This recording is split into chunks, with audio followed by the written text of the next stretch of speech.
Welcome back to the New Financial World Powering Tomorrow podcast, the channel where we connect energy, infrastructure, technology, and digital finance to the systems shaping the real economy. I'm your host, Zakir, and it's official. My book has launched as of July 10th, 2026, and it's available on Amazon. I'm looking forward to your reviews and let me know what you think. I love the critiques. It helps me understand the system, and I even look at it even better coming from a different lens, like from you guys, because it's all touching us in all different aspects. So again, much appreciated. Now, we focused on the heavyweight crypto hubs, all right? And the places everyone already talks about. When people hear the word crypto, they usually think about prices, hype, or speculation. But that's not what this episode is about.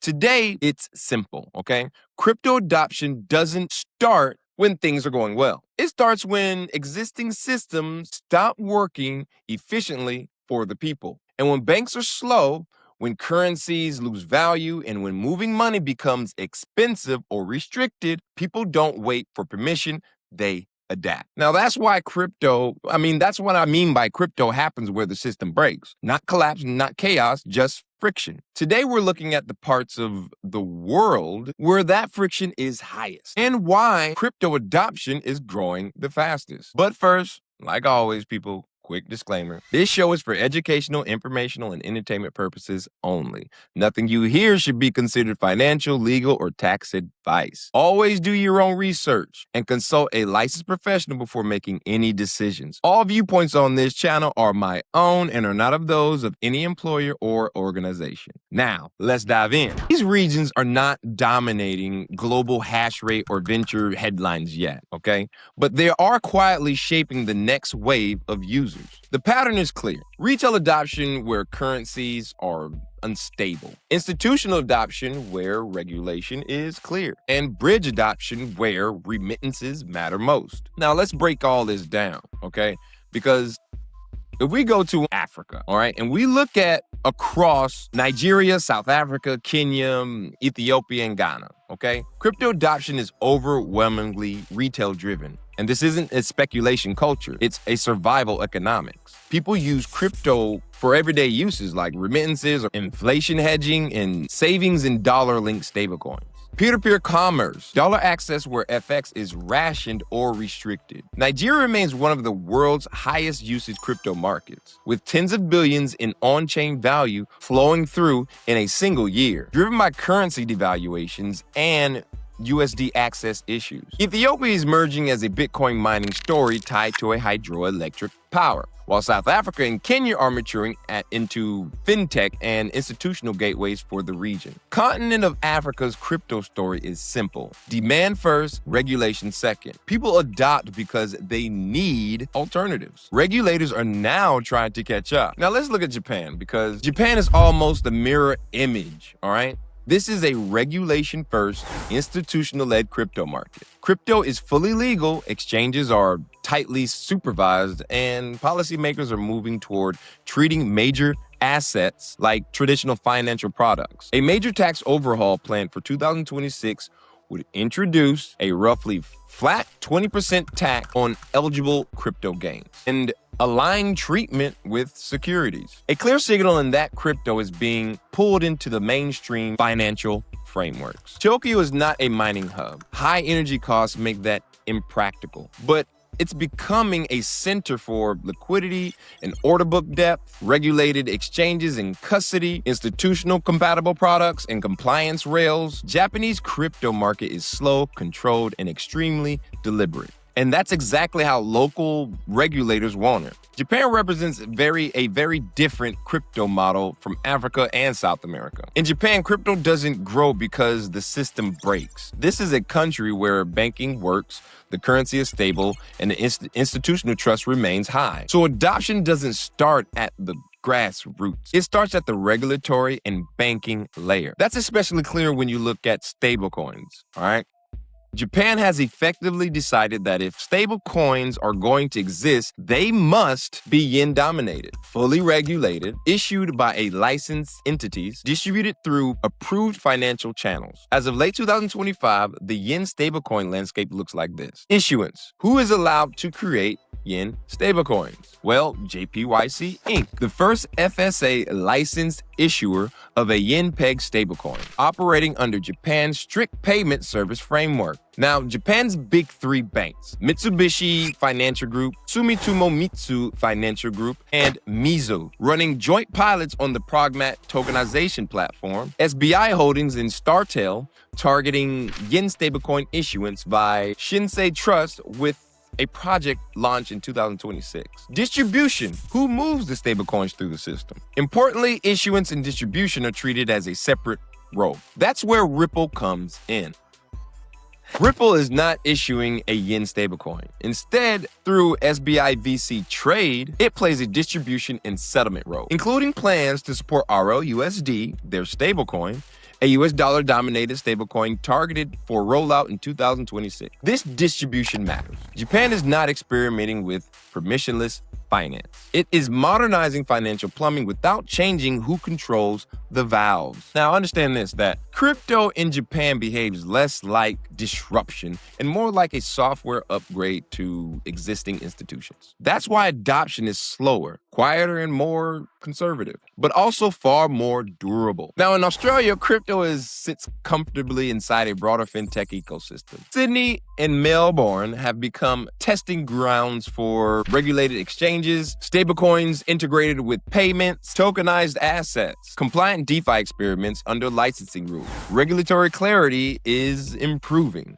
but licensing remains expensive and operational expectations are high. Capitalized players over retail speculation. Australia is effectively positioning itself as a safe sandbox for crypto innovation. Not the cheapest, not the Wild West, but one of the more predictable environments for builders and institutions. Now, let's take it over to South America, because that's where the crypto shifts from operational to essential. In Brazil, crypto, especially stablecoins, is becoming a mainstream financial flow. Most on-chain volume is institutional or large-scale transfers, and officials estimate that a huge majority of flows now involve stablecoins used for payments and other settlements and cross-border transfers. In Argentina, the story is inflation defense. Persistent currency instability pushes savers and businesses towards crypto and stablecoins as a parallel store of value. And Buenos Aires had become a cultural and technical hub for events, startups, and developer communities. Together, Brazil and Argentina now account for some of the largest inflows in the region, each surpassing tens of billions of dollars in value annually. The data in South America proves a basic rule. When currencies fail, alternatives scale fast. Now let's take it a little north to Mexico, because Mexico sits in a strategic crossroad. It's not a mining giant, but it is a critical remittance and payment bridge between North America and Latin America, with platforms using crypto and stablecoins to reduce friction in cross-border flows. Now, Mexico City has emerged as a growing trading fintech hub, even as traditional banking remains cautious. Banks often require special authorization and tight compliance to touch crypto, which slows formal ecosystem growth. But underlying users' demand for cheaper, faster remittances continues to pull stablecoins into the market. Adoption alone does not guarantee sustainable growth. Across these regions, a similar set of financial constraints keeps coming up. Incomplete or shifting regulatory frameworks, a limited or fragile banking process, tax uncertainty for both retail and institutional players, capital controls, and FX restrictions. Africa still wrestles with AML concerns in banking relationships. AML stands for anti-money laundering. And guys, because I get comments sometimes, or some friends that I watch the show text me like, "Hey man, you gotta expand your charts or your graphs so I can read it." It's like, bro, you got pause. Use pause on the video. I only got this much time frame to get all this information in, so I don't want to have it the whole time up while I'm trying to explain stuff because there's other things popping up. But guys, feel free to use pause, read back through, and so you get a grasp or understanding of what this topic is today. Because this is information is for you. I need your feedback to even help me clarify on some things that I brought up, or help me to learn even better so I can take it even deeper on the research, because I might not know something you know. That's just my opinion. But anyway, what was I talking about? AMLs, anti-money laundering, and I lost my train of thought. But I mean, you got to understand that, because even as users lean heavily on stablecoins to hedge inflation and move money, okay? But if we go back to Japan's historic tax treatment, discouraged active retail trading, which is why the pivot toward a flatter securities-like tax regime is such a big deal for participation. And Australia's licensing regime adds friction and cost, but also brings legitimacy. Argentina's inflation drives people into crypto, but also creates volatility, political risk, and frequent rule changes around capital flows. Mexico's cautious banks and shifting volumes suggest users are experimenting with stablecoin remittances, tools, and alternative off-ramps rather than fully relying on domestic exchanges. The direction of travel, however, is positive. By 2025, there is a clear global pivot toward stablecoins, clear custody rules, and institutional playbooks that make crypto behave more like familiar financial infrastructure. Crypto adoption is never just financial.